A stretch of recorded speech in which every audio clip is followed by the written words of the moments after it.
मियाँ साहब, thank you very much. आपने एक बहुत ही दुखती चीज़ और वेरी इंपॉर्टेंट चीज़ को आपने हाईलाइट किया। मैंने आपकी पेशावर की स्पीच भी सुनी है और आज भी मैं आपको बड़े गौर से आपके कुली की सुना है। जिस मैटर को आपने उठाया है और जिस कम्युनिटी के सामने आपने उठाया है, ये मैटर और ये कम्युनिटी दोनों इस चीज़ को फील कर रहे हैं कि इस तरह की सेंसिटाइजेशन और अवेयरनेस न सिर्फ इन लोगों तक बल्कि पाकिस्तान के हर तबके के लोगों तक ये बात होगी, तब जाकर हमारा ये ख्वाब जो 80 साल से अधूरा पड़ा हुआ है, हम एक फिटे निज़ाम के तहत चल रहे हैं।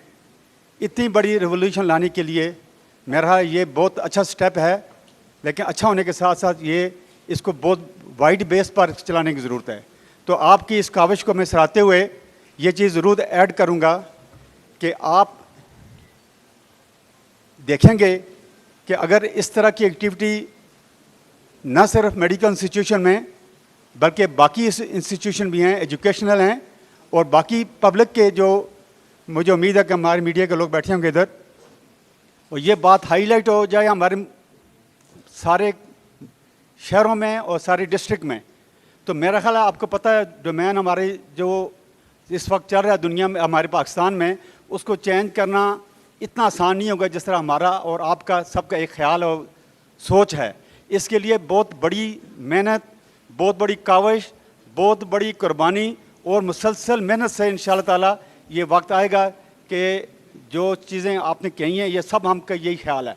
तो अल्लाह पाक आपका हामी हो स्वामी हो, और मैं ये कहूँगा कि आप इसको जारी रखें और आपके साथ हम सारे मिलकर इंशाअल्लाह चलेंगे और ये वक्त आएगा कि इस तरीके से ये पाकिस्तान तरक्की कर गए। Thank you very much.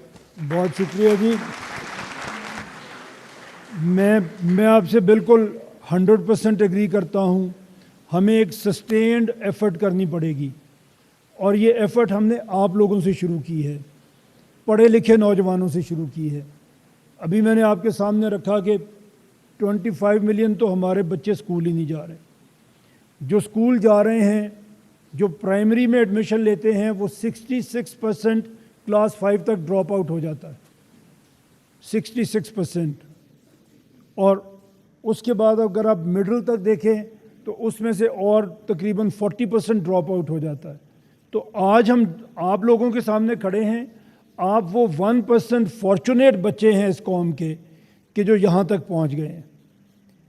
जो अगर मैं सिर्फ मेडिकल की बात करूं तो फिर तो आप 0.00 में समथिंग में जाएंगे। वो बच्चे जो यूनिवर्सिटी तक या कॉलेज तक पहुंच गए हैं वो इस कौम का 1% है, सिर्फ 1%। लेकिन इन 1% के ऊपर रिस्पॉन्सिबिलिटी आती है, because they can do it. एक अनपढ़ बच्चा ये नहीं कर सकेगा।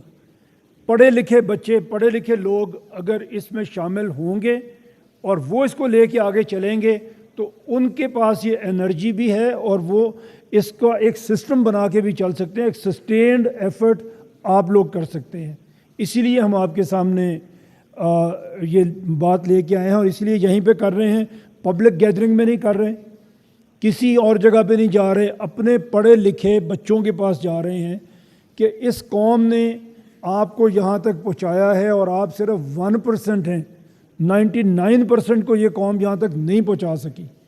तो आप जो 1% है, आपके ऊपर रिस्पॉन्सिबिलिटी है कि आप इस मुल्क को इस पसमानदगी से निकालें, और वो निकालने के लिए एक तजवीज़ हम लेके आए हैं। लेकिन आपके जहन में भी कोई और तजवीज़ हो सकती है, कोई और बात हो सकती है। हमें बड़ी खुशी होगी कि आपसे हम सीख के जाएं। जो बात हमने समझी आपके सामने रखी, आपसे भी कुछ हम सीख के जाएंगे, तो वो हमारी इस जो एक एफ़र्ट है उसमें इंशाल्लाह हमें हेल्प करेगी।